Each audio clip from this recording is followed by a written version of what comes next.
আজ বানাবো পিৎজা ঘরোয়া পদ্ধতিতে। অল্প কিছু দিয়ে আমি পিৎজা বানাবো।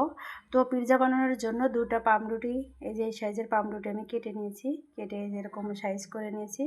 এখন সব উপকরণগুলো দিয়ে দেবো। পাউরুটির ভিতরে একটা ডিম, ফেটিয়ে রাখা ডিম দিয়ে দেবো। পরিমাণ মতো গরুর দুধ দেব। গরুর দুধটা জ্বালানো ছিল। এখন একটা চামচের সাহায্যে এটা ভালো করে মিক্সড করে নেব।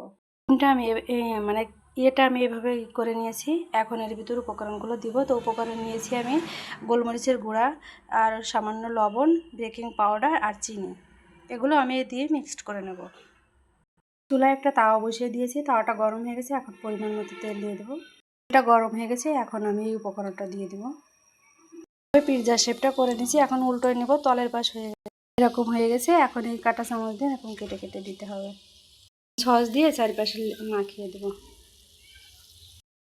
আমার বার্গার রেডি। বার্গার বলছি, পিৎজা রেডি।